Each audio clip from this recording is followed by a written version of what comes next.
نحمده ونستعينه ونستغفره ونؤمن به ونتوكل عليه ونعوذ بالله من شرور أنفسنا ومن سيئات أعمالنا من يهده الله فلا مضل له ومن يضلله فلا هادي له ونشهد أن لا إله إلا الله وحده لا شريك له ونشهد أن محمدًا عبده ورسوله. أما بعد فقد قال الله تعالى في القرآن المجيد: أعوذ بالله من الشيطان الرجيم. إن الله وملائكته يصلون على النبي صدق الله العظيم وبلغنا رسوله النبي الكريم. برادران اسلام، ابھی میں نے جس آیت کریمہ کی تلاوت کرنے کا شرف حاصل کیا، اس کا مطلب بیان کرنے سے پہلے آئیے اور آپ مل کر سب لوگ شہنشاہ ذی وقار صلی اللہ علیہ وسلم کی بارگاہ بے کس پناہ میں جھوم جھوم کر درود و شریف کا نذرانہ پیش کریں۔ اللہم صلی علی سیدنا مولانا محمد وبارک وسلم، صلاۃ و سلام علیک یا رسول اللہ، یا نبی اللہ، یا حبیب اللہ صلی اللہ تعالی علیہ وسلم۔ میں مجرم ہوں آقا مجھے ساتھ لے لو، میں مجرم ہوں آقا مجھے ساتھ لے لو، کہ رستے میں ہیں جا بجا تھانے والے۔ برادران اسلام، ابھی میں نے جس آیت کریمہ کی تلاوت کرنے کا شرف حاصل کیا ہے، اللہ تبارک و تعالی ارشاد فرماتا ہے: بے شک اللہ اور اس کے فرشتے پیارے نبی صلی اللہ علیہ وسلم پر درود بھیجتے ہیں۔ اس لیے خالق کائنات اس امر کے ساتھ یوں ارشاد فرماتا ہے: یا ایھا الذین آمنوا صلوا علیہ وسلموا تسلیما، اے ایمان والو پیارے حبیب صلی اللہ تعالی علیہ وسلم پر صلاۃ و سلام کا نذرانہ پیش کرو، کیونکہ اللہ اور اس کے فرشتے بھی نبی کریم پر درود بھیجتے ہیں۔ قرآن شریف کی تلاوت کیجئے تو بے شمار احکام ملیں گے، لیکن ساتھ ساتھ خالق کائنات نے یہ نہیں فرمایا کہ اے ایمان والو اللہ وہ کام کرتا ہے تم بھی کرو۔ پورا قرآن مطالعہ کر لو، کہیں یہ نہیں ملے گا کہ خدا نماز پڑھتا ہے تم بھی پڑھو، خدا روزہ رکھتا ہے تم بھی رکھو۔ اے ایمان والو، کہیں آپ کو یہ نہیں ملے گا کہ خدا زکوٰۃ دیتا ہے تم بھی دو، کہیں یہ نہیں ملے گا کہ خدا خیرات کرتا ہے تم بھی کرو، کہیں یہ نہیں ملے گا کہ خدا حج کرتا ہے تم بھی کرو، کہیں یہ نہیں ملے گا کہ خدا عبادت کرتا ہے تم بھی کرو۔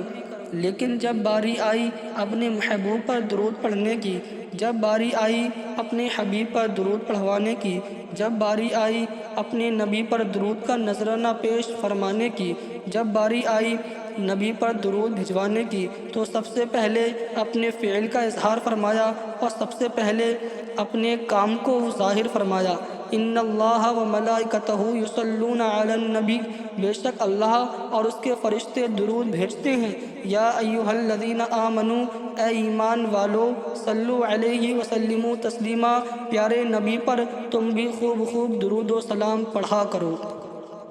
بہت سے کام ایسے ہیں جو اللہ ہی کر سکتا ہے، ہم نہیں کر سکتے۔ روزی اللہ دیتا ہے، ہم نہیں دے سکتے۔ زندگی اللہ دیتا ہے، ہم نہیں دے سکتے۔ موت اللہ دیتا ہے، ہم نہیں دے سکتے۔ بعض کام ایسے ہیں جو ہم کرتے ہیں، اللہ اس سے پاک ہے۔ ہم عبادت کرتے ہیں، اللہ اس سے پاک ہے۔ ہم فرما برداری کرتے ہیں، اللہ اس سے پاک ہے۔ ہم اطاعت کرتے ہیں، اللہ اس سے پاک ہے۔ ہم سجدہ کرتے ہیں، اللہ اس سے پاک ہے۔ اگر کوئی کام ایسا ہے کہ خود خالق کائنات کرتا ہے اور اس کے فرشتے کرتے ہیں اور اپنے بندوں کو اس کے کرنے کا حکم بھی دیتے ہیں، تو وہ ہے حضور علیہ الصلوۃ والسلام پر درود شریف پڑھنا، نبی کریم صلی اللہ علیہ وسلم پر درود شریف کا نذرانہ پیش کرنا۔ حدیث شریف میں ہے کہ جس دعا کے اول و آخر درود شریف پڑھا جائے وہ دعا کبھی رد نہیں کی جاتی ہے بلکہ قبول کی جاتی ہے۔ آپ دنیا کا جائزہ لیجئے، جب فقیر کسی سخی کے دروازے پر جاتا ہے تو وہ فقیر سب سے پہلے سخی کی اولاد کے لیے دعا کرتا ہے، مال کی سلامتی کے لیے دعائیں کرتا ہے، جان کی سلامتی کے لیے دعائیں مانگتا ہے۔ سخی سمجھ جاتا ہے کہ یہ بھکاری تہذیب والا ہے، اس کو خالی ہاتھ لوٹانا مناسب نہیں۔ اسی طرح جب مالک حقیقی سے کچھ مانگتے ہیں تو مالک کہتا ہے اے مسلمانوں ہم اولاد سے پاک ہیں، ہم دھن دولت سے پے نیاز ہیں، لہٰذا جب ہماری یہاں مانگنے کے لیے آؤ تو میرے محبوب پر درود و سلام پڑھتے ہوئے آؤ، ہم تمہیں خالی ہاتھ واپس نہیں کریں گے بلکہ تمہارے دامن مقصد کو بھر دیں گے۔ آپ یہ نہ سمجھیں کہ رسول کو ہمارے درود کے محتاج ہیں، آپ یہ نہ سمجھیں کہ رسول کو ہمارے درود کی حاجت ہے۔ رسول پر اس وقت درود بھیجا جا رہا تھا جب آپ کا وجود نہ تھا، جب ہمارا وجود نہ تھا۔ رسول پر اس وقت درود بھیجا جا رہا تھا جب شمس و قمر کا وجود نہ تھا۔ رسول پر اس وقت درود پیش کیا جاتا تھا جب لوح و قلم کا وجود نہ تھا۔ رسول پر اس وقت درود بھیجا جاتا تھا جب دنیا کا وجود نہ تھا۔ رسول پر اس وقت درود کا نذرانہ پیش کیا جائے گا جب آپ کا وجود نہیں ہوگا۔ رسول پر اس وقت درود شریف پیش کیا جائے گا جب ہمارا وجود نہیں ہوگا۔ رسول پر اس وقت درود بھیجا جائے گا جب چاند سورج کا وجود نہیں رہے گا۔ رسول پر اس وقت درود شریف پیش کیا جائے گا جب زمین و آسمان کا وجود نہیں رہے گا۔ رسول پر اس وقت درود شریف پڑھا جائے گا جب کسی فرشتے کا وجود واقعی نہ رہے گا۔ رسول پر اس وقت درود شریف پڑھا جائے گا جب ساری دنیا فنا ہو جائے گی۔ وَيَبْقَى وَجْهُ رَبِّكَ ذُو الْجَلَالِ وَالْإِكْرَامِ، دنیا کی ہر چیز فنا ہو جائے گی لیکن اللہ جو باقی رہنے والی ذات ہے وہ صرف اللہ کی ہے، اور درود پڑھنے والا خود اللہ تبارک و تعالی ہے۔ ان اللہ و ملائکتہ یصلون علی النبی، بے شک اللہ اور اس کے فرشتے پیارے نبی پر درود پڑھتے ہیں۔ برادران ملت اسلامیہ، ہمیں بھی کثرت سے درود شریف پڑھنا چاہیے۔ مشکات شریف میں ہے کہ ابی بن کعب رضی اللہ تعالی عنہ نے عرض کی یا رسول اللہ، میں آپ پر درود شریف پڑھنا چاہتا ہوں، اس کے لیے کتنا وقت مقرر کروں؟ تو سرکار مدینہ صلی اللہ علیہ وسلم نے ارشاد فرمایا جس قدر چاہو۔ عرض کیا اپنے اوقات و وظائف میں سے چوتھائی حصہ۔ فرمایا جس قدر چاہو، اگر درود اور زیادہ کر لو تو تمہارے لیے بہتر ہے۔ عرض کیا یا رسول اللہ اپنے اوقات و وظائف میں 2/3۔ فرمایا جس قدر چاہو، اگر درود اور زیادہ کر لو تو تمہارے لیے بہتر ہے۔ عرض کیا یا رسول اللہ اپنے اوقات و وظائف کو درود شریف میں صرف کر لوں؟ تو سرکار دو عالم صلی اللہ علیہ وسلم نے ارشاد فرمایا یہ درود تمہارے سارے رنج و غم کو کافی ہے اور تمہارے گناہوں کو مٹا دے گا۔ برادران ملت اسلامیہ، درود شریف ہر درد کی دوا ہے، ہر پریشانی کو دور کرنے کا ذریعہ ہے۔ اگر آپ روحانی اور جسمانی بیماری سے شفا چاہتے ہیں تو درود شریف کو پڑھنے کی عادت بنا لیجئے۔ ایک مرتبہ سرکار دو عالم صلی اللہ تعالی علیہ وسلم نے شہد کی مکھی سے پوچھا کہ تم شہد کیسے بناتی ہو؟ بنانے کا طریقہ کیا ہے؟ شہد کا وجود کیسے ہوتا ہے؟ تو شہد کی مکھی عاجزانہ طور پر عرض کرتی ہے یا حبیب اللہ، ہم مختلف باغوں میں جاتے ہیں اور انواع و اقسام پھولوں کا رس چوستے ہیں اور اسے اپنے منہ میں لیے اپنے چھتوں میں واپس ہوتے ہیں اور وہاں اگل دیتے ہیں اور وہی رس شہد بن جاتا ہے۔ سرکار دو عالم صلی اللہ تعالی علیہ وسلم نے ارشاد فرمایا اے شہد کی مکھی، تو سچ بتا کہ پھولوں کا رس تو پھیکا ہوتا ہے اور شہد میٹھا ہوتا ہے، پھیکا پن میں مٹھاس کیسے پیدا ہو جاتی ہے؟ تو شہد کی مکھی مؤدبانہ طور پر عرض کرتی ہے یا رسول اللہ، ہمیں قدرت نے سکھا دیا ہے کہ جب تم باغوں سے اپنے چھتوں میں واپس ہونے لگو تو رستے میں میرے حبیب پر درود پڑھتے ہوئے آؤ۔ یا رسول اللہ، جب ہم واپس ہوتے ہیں تو آپ پر درود پڑھتے ہوئے واپس ہوتے ہیں، اسی درود کی برکت سے اس میں مٹھاس بھی پیدا ہو جاتی ہے، لذت بھی پیدا ہو جاتی ہے، برکت بھی پیدا ہو جاتی ہے، شفا بھی پیدا ہو جاتی ہے۔ برادران ملت اسلام، اگر ہم بھی درود شریف کی کثرت پڑھیں تو ہماری روکھی پھیکی عبادت میں مقبولیت کی مٹھاس پیدا ہو جائے گی۔ درود شریف کی برکت سے ہماری عبادت میں لذت پیدا ہو جائے گی اور درود شریف کی برکت سے ہمیں روحانی اور جسمانی شفا بھی مل جائے گی۔ درود شریف کے فضائل بے شمار ہیں جس کو بیان کرنے سے زبان عاجز آ جائے گی۔ مشکات شریف میں ہے کہ سرکار دو عالم صلی اللہ تعالی علیہ وسلم فرماتے ہیں جس نے مجھ پر ایک بار درود پڑھا تو اللہ تبارک و تعالی اس بندے پر 10 بار رحمتیں نازل فرماتا ہے۔ اور اس بندے کے 10 درجات بلند فرماتا ہے۔ ذرا غور کیجئے کہ جو عاشق رسول روزانہ 100 بار درود شریف پڑھتا ہے اس پر 1000 رحمتوں کا نزول ہوتا ہے اور 1000 درجے بلند ہوتے ہیں۔ اگر کوئی شخص ساری عمر یہ عمل جاری رکھے تو بے شمار نیکیاں اس کے نامۂ اعمال میں درج ہو جائیں گی، بے شمار رحمتوں کا نزول ہوگا اور بے شمار درجات بلند ہو جائیں گے۔ اللہ کے پیارے رسول صلی اللہ تعالیٰ علیہ وسلم ارشاد فرماتے ہیں کہ کل قیامت کے دن مجھ سے زیادہ قریب وہ شخص ہوگا جو مجھ پر زیادہ تر درود پڑھے گا۔ اگر آپ چاہتے ہیں کہ کل قیامت کے دن آپ اپنے محبوب سے زیادہ قریب ہوں، اگر آپ چاہتے ہیں کہ کل قیامت کے دن پیارے حبیب کی قربت نصیب ہو، اگر آپ چاہتے ہیں کہ کل قیامت کے دن پیارے رسول کا سایہ شفقت نصیب ہو، تو آج زیادہ سے زیادہ اپنے حبیب پر درود شریف کا نذرانہ پیش کیجیے۔ پڑھیے ایک مرتبہ درود شریف، اللہم صلی علی سیدنا و مولانا محمد وبارک وسلم، صلاۃ و سلام علیک یا رسول اللہ یا نبی اللہ یا حبیب اللہ صلی اللہ تعالی علیہ وسلم۔ برادران ملت اسلامیہ، درود شریف کے بے شمار فضائل ہیں اور اس کے بے شمار فوائد بھی ہیں جو حساب سے باہر ہیں۔ درود شریف سے مصیبتیں ٹلتی ہیں، بیماریوں سے شفا حاصل ہوتی ہے، خوف دور ہوتا ہے، نجات ملتی ہے، دشمنوں پر فتح حاصل ہوتی ہے۔ درود شریف سے اللہ کی رضا ہوتی ہے، دل میں رسول کی محبت پیدا ہوتی ہے، دل و جان کی پاکیزگی حاصل ہوتی ہے، درود پڑھنے والا خوشحال ہوتا ہے، قیامت کے دن کی ہولناکیاں سے نجات ملتی ہے، موت سکرات میں آسانی ہوتی ہے، دنیا کی تباہ کاریوں سے نجات ملتی ہے، بھولی ہوئی چیز یاد آتی ہے، درود پڑھنے والے کا نام بارگاہ رسالت میں پیش کیا جاتا ہے، درود شریف پڑھنے والا دنیا و آخرت میں خوش نصیب ہوتا ہے۔ آپ بھی درود شریف پڑھ کر اپنے آپ کو خوش نصیب بنائیے۔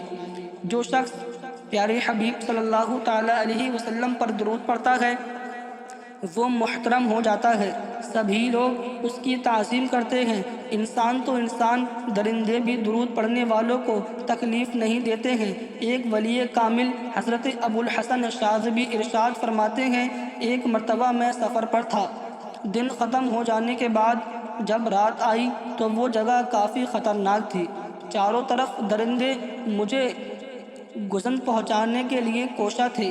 میں اونچی جگہ بیٹھ گیا اور کہا کہ خدا کی قسم میں سرکار مدینہ صلی اللہ علیہ وسلم پر درود پڑھوں گا، کیونکہ حضور علیہ الصلوۃ والسلام کا فرمان ہے جو ایک مرتبہ درود پڑھتا ہے تو اللہ تبارک و تعالیٰ اس پر 10 رحمتیں نازل فرماتا ہے۔ جب درود شریف پڑھ لیا تو کسی درندے نے مجھے تکلیف نہیں پہنچائی اور میں آرام سے رات بسر کر لیا۔ دیکھا آپ نے کہ درود کی برکتوں سے درندوں سے محفوظ رہے۔ اللہ تبارک و تعالیٰ نے جب حضرت آدم علیہ السلام کو پیدا فرمایا تو آپ کی پسلی سے ماں حوا کی تخلیق ہوئی۔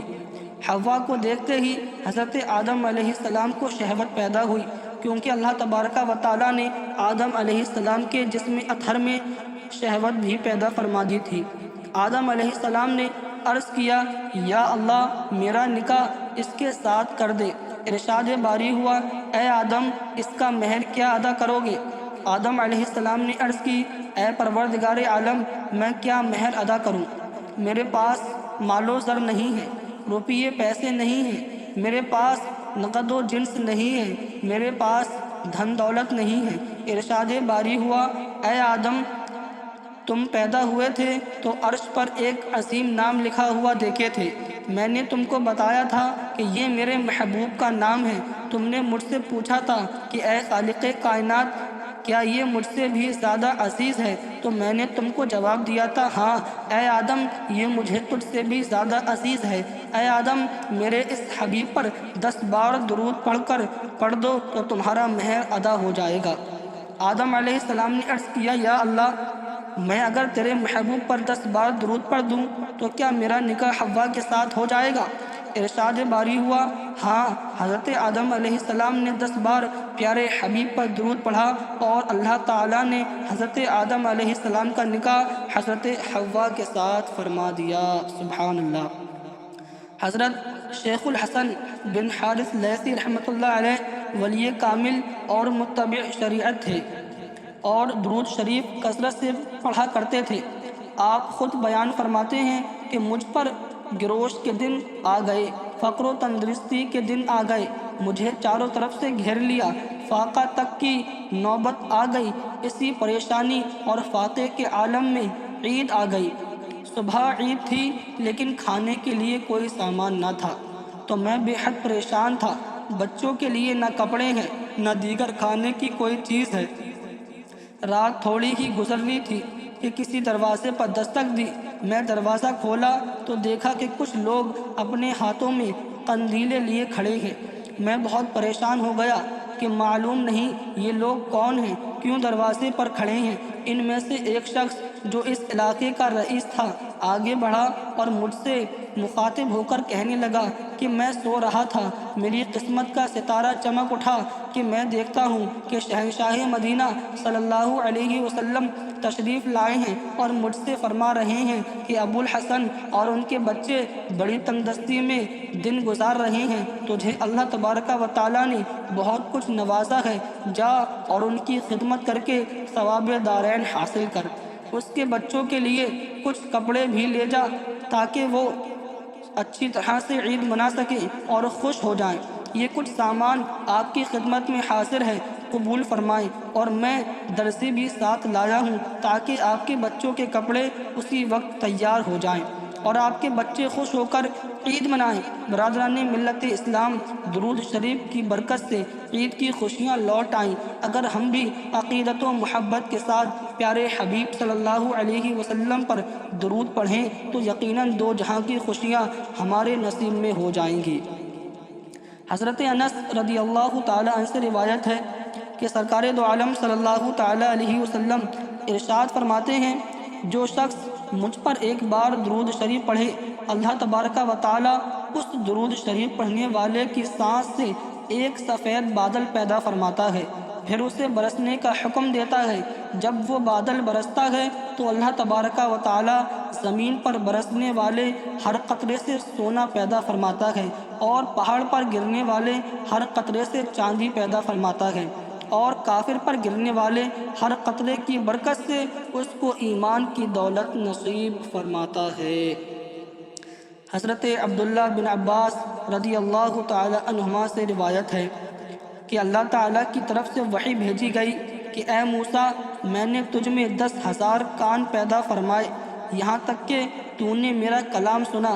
میں نے تجھ میں 10,000 زبانیں پیدا فرمائیں جس کے ذریعے تو نے مجھ سے کلام کیا، اس کے باوجود اے موسیٰ تو مجھے اس وقت زیادہ محبوب اور مجھ سے زیادہ نزدیک ہوگے جب محمد عربی صلی اللہ تعالی علیہ وسلم پر کثرت سے درود بھیجو گے۔